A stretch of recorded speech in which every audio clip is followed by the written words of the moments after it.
نماز پڑھتے ہوئے غلطی سے اگر ایک رکعت زیادہ پڑھ لی تو کیا اس نماز کو ٹھیک کرنے کا کوئی طریقہ ہے، یا پھر ہم نے اس صورت میں کیا کرنا ہے، دوبارہ سے پڑھنی ہے یا اسی کو ٹھیک کرنا ہے تو کیسے کرنا ہے؟ بڑا اہم مسئلہ ہے، توجہ کے ساتھ سن لیجیے گا۔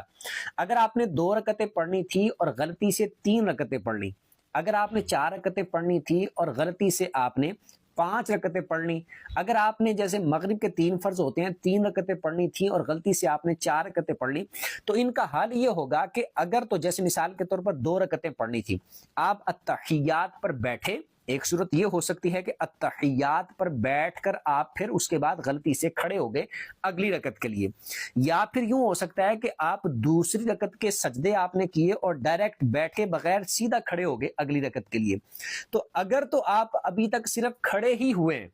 اس رکعت کو مکمل وہ رکوع سجدے کر کے آپ نے کمپلیٹ نہیں کیا، تو جیسے ہی آپ کو یاد آ جائے، کھڑے ہوتے وقت یاد آ جائے، کھڑے ہو کر یاد آ جائے، سجدہ کرنے سے پہلے آپ کو یاد آ جائے، تو اس صورت میں آپ نے فوراً واپس بیٹھ جانا ہے اور سجدہ سہو کر کے اپنی نماز کو کمپلیٹ کر لینا ہے، وہ نماز ٹھیک ہو گئی۔ یہ اس صورت میں جب آپ نے بھی پڑھی 2 رکعتیں ہیں لیکن تیسری آپ شروع کر لی تھی لیکن کمپلیٹ نہیں کی۔ لیکن اگر ایسا ہو گیا کہ آپ نے تیسری رکعت سٹارٹ کر لی، سٹارٹ صرف نہیں کی بلکہ اس کو کمپلیٹ بھی کر لیا، اس کا سجدہ بھی کر لیا، آپ نے ایک سجدہ کر لیا یا دونوں سجدے کر لیے، اب آپ کو یاد آیا کہ میں نے تو 1 رکعت زیادہ پڑھ لی ہے،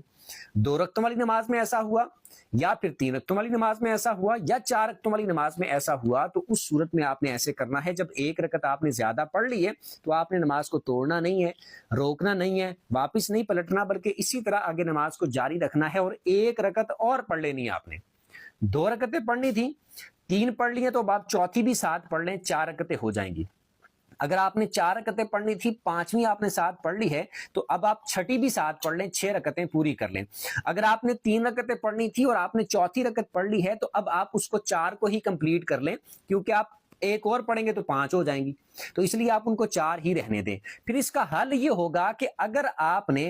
2 رکعتیں پڑھنی تھی، دوسری رکعت پر آپ التحیات پڑھنے کے بعد پھر اگلی رکعت کے لیے کھڑے ہوئے تھے اور پھر آپ نے تیسری پڑھ لی اور چوتھی پڑھ لی، تو جو 2 رکعتوں کی آپ نے نیت کی تھی وہ 2 رکعتیں بھی آپ کی ہو گئیں، اور اوپر والی جو 2 آپ نے پڑھی ہیں وہ آپ کے 2 نفل ہو جائیں گے۔ اور اگر آپ نے ایسا کیا کہ آپ التحیات پر ابھی نہیں بیٹھے تھے، دوسری رکعت کے آپ نے سجدے کیے تھے، سجدے کر کے آپ ڈائریکٹ اگلی رکعت کے لیے کھڑے ہو گئے تھے، تیسری پڑھ لی پھر چوتھی پڑھ لی، اس صورت میں یہ ہوگا کہ وہ چاروں کی چاروں رکعتیں آپ کی نفل ہو جائیں گی، اور آپ نے جو سٹارٹ کی تھی، سنتیں تھیں یا فرض تھے، وہ آپ کو دوبارہ پڑھنے پڑیں گے۔ سیم اسی طرح ہوگا 4 رکعتوں والی نماز میں کہ آپ نے 5ویں پڑھی پھر چھٹی بھی آپ نے پڑھ لی، تو اگر تو چوتھی رکعت میں التحیات پڑھنے کے بعد آپ کھڑے ہوئے تھے اگلی رکعت کے لیے، تو 4 آپ کی